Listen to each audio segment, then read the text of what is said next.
Hello viewers, and welcome to part 4 of our screencast entitled Estate Settlement and Trust Administration in Connecticut. My name is Richard Land. I'm an attorney and a member of a Danbury, Connecticut law firm known as Chipman Mizuko Land in Pinerola, which we often shorten to Chipman Mizuko. In the first 3 parts of this screencast, we covered estate settlement from the appointment of an executor or administrator through the whole process, including the final account. Now it's time to talk about trust administration. Imagine that you've been named executor and trustee under your friend's will. After your friend passed away, you asked the probate court to appoint you as executor, and after you were appointed, you went through the process of settling the estate as described in the first 3 parts of this screencast. Your job is finished. Your friend's will says that all his assets remaining after payment of debts, expenses, taxes, and other legacies and bequests, all those remaining assets are to be distributed to a trust, and you're the trustee. Now, what does that mean? You need to know what a trustee's job is and the perils and risks that you as trustee will face during trust administration. That's what this part 4 of our screencast is all about.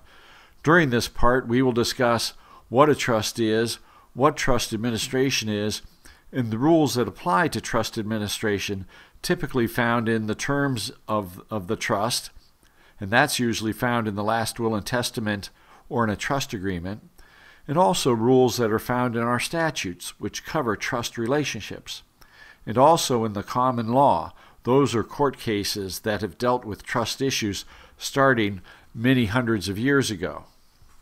So, you're a trustee of a trust. To start, perhaps we should have a discussion of what a trust is.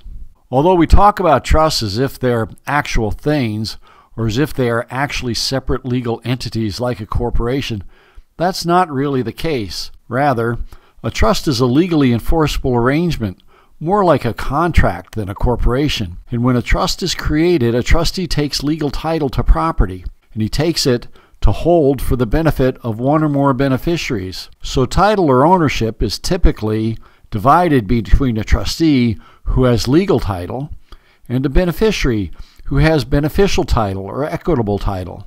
And a trust is defined by a set of instructions.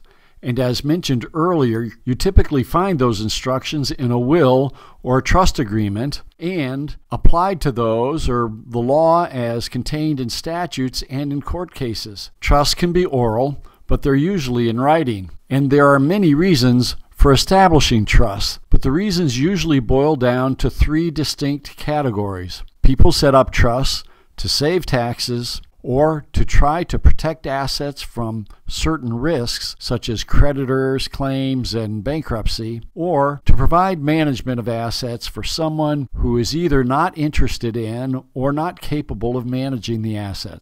A trust is created when the creator of the trust, usually called a grantor or a settlor, transfers property to a trustee, and the trustee takes possession of the property, agreeing to follow a set of instructions that the grantor of the trust gives to the trustee at the time. The instructions relate to how the trustee is supposed to manage the property for the benefit of others who are the beneficiaries of the trust. Perhaps it will be helpful if I give you a simple example of a very basic trust arrangement. Let's assume I want to establish a trust with some cash I have available. I can do that simply by writing the following to the trustee, giving him the cash, and getting him to agree to take the cash subject to my instructions. So here I say, I, the grantor, hereby transfer to George as trustee this bag of cash. George, I want you to pay the income that you earn when you invest the cash to John. And George, if as trustee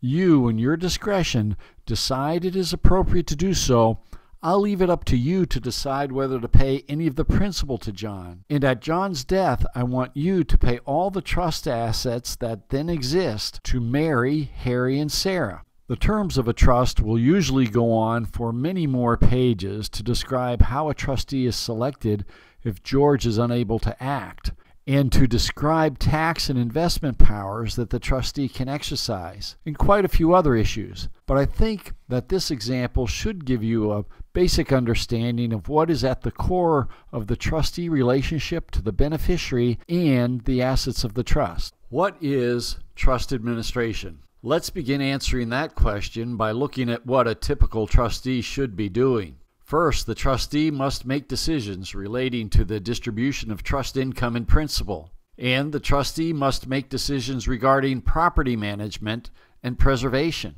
And the trustee usually is responsible for making investment decisions. The trustee must keep good records and account to the trust beneficiaries, and the trustee must communicate with the trust beneficiaries. The trustee often must satisfy certain disclosure and filing requirements and pay attention to tax reporting. This includes income tax returns at the federal and state level, and perhaps generation skipping taxes and estate taxes. And the trustee should be careful to document the decisions that he or she makes as trustee. And all this trust administration activity revolves around properly serving the interests of the beneficiaries. So let's talk about the trustee-beneficiary relationship. The trustee is a fiduciary, which means the person who is acting as a trustee occupies a position of special confidence, and that person will be held to the highest legal standards for all his actions. And the trustee is accountable to the beneficiaries of the trust and will be held liable for any breach of a duty owed to the beneficiaries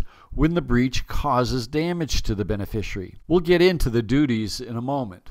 Although the trustee's job revolves around the interests of the beneficiaries, in performing his duties, the trustee will frequently enter into agreements with others. It's important for the trustee to keep in mind that he, not the trust, will be personally responsible for satisfying the terms of any contract he enters into with others. The trust and its beneficiaries receive the benefits of the contracts, but the trustee, not the trust, is liable for the trustee's breach of a contract. For example, if a trustee enters into an agreement for the purchase of property for the trust, and trust funds are used to pay a deposit which will not be refunded in the event of the trustee's breach, then upon the trustee's breach and loss of the deposit, the trustee will be liable for the deposit and must reimburse the trust. So a trustee should be careful when entering into contracts for the trust. And, of course, if a trustee's negligence in managing trust property causes damage to someone who's not a beneficiary, the trustee will be personally responsible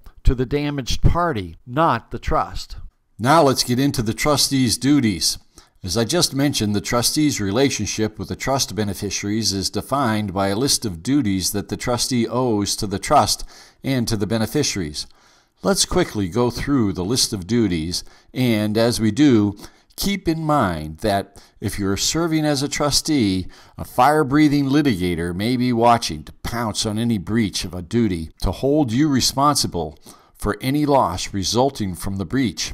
As a trustee, in order to protect yourself, you will want to create a clear record that you were true to your duties and that there were no breaches. First and foremost is the duty of loyalty. That's the duty that prohibits self-dealing and prohibits you as a trustee from benefiting from the trust, except for reasonable compensation for your services. Examples of self-dealing include a trustee who borrows money from the trust, or who makes a loan of trust funds to a family member who is not a trust beneficiary, or a trustee who purchases a trust asset or sells a trust asset to a family member. These are classic conflict of interest situations, and trustees are supposed to be held to a very high standard, which requires them to avoid even the appearance of impropriety. The next duty is the duty to deal impartially with beneficiaries. This does not mean that a trustee cannot make judgment decisions regarding distributions to one beneficiary over another. In fact, the terms of the trust may require the trustee to make such decisions. But in doing so, the preferences of the grantor of the trust should be what guides the trustee, not the trustee's own personal preferences. In other words, the trustee should honor the grantor's preferences with detached professionalism. Let's quickly run through the remaining duties. There is the trustee's duty to take possession and control the trust property. There is a duty to keep the trust property separated from the trustee's property or the property of anyone else. This is the duty that prohibits commingling. As we prepare accountings for trusts, it still amazes me how frequently the duty not to commingle is breached. It always takes a lot of time to untangle the accounting mess that results from commingling. There's the duty to preserve and protect trust property. For example, the trustee needs to think about things like adequate insurance coverage, safe deposit boxes, and climate control for artwork. There's the duty to try to make trust property productive, to invest to generate income, or to find a tenant for a vacant apartment, and the duty to pay income to the income beneficiaries of the trust. Keep in mind that when the grantor of a trust creates a trust, the grantor can always, within the terms of the trust, change how such duties may be applied. For example, although the trustee typically has the duty to distribute income, the terms of the trust may direct the trustee to do otherwise, and the trustee has a duty to follow the terms of the trust. The trustee has a duty to keep good accounts and to share information with beneficiaries of the trust. And the trustee has the duty to exercise reasonable care and skill. For most matters, except for investments, this means the trustee must conduct himself with the same skill and care that someone with ordinary prudence would exercise with respect to his or her own property. But there's a special rule for investments. With respect to investments, the trustee must satisfy the prudent investor rule under the Connecticut Uniform Prudent Investor Act, which we will talk about later. And, except for investment activities, there is a duty not to delegate the responsibilities of the trustee. The trustee has a duty to exercise personal judgment with respect to the administration of the trust. But, once again, for investments, there's an exception which actually encourages the trustee to delegate certain investment and management functions when appropriate. And how that works is also spelled out in the Connecticut Uniform Prudent Investor Act, which we will talk about later. There's a duty to enforce claims that the trust might have against others. For example, if one of the assets of the trust is a promissory note signed by the grantor's son, and the son defaults, it's the trustee's duty to enforce the note, even though that might be a very uncomfortable thing for the trustee to do. And the trustee also has a duty to defend the trust when someone is making a claim against the trust assets. The point of going through all these duties that we just reviewed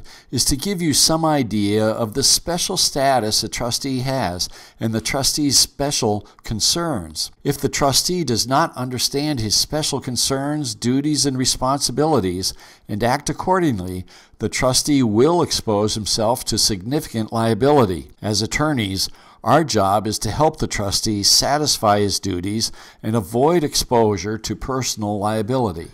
That's the end of Part 4 of this screencast. In Part 5, we will more fully discuss trust accounting, investing trust assets under the Connecticut Uniform Prudent Investor Act, common challenges trustees deal with, and trustee compensation.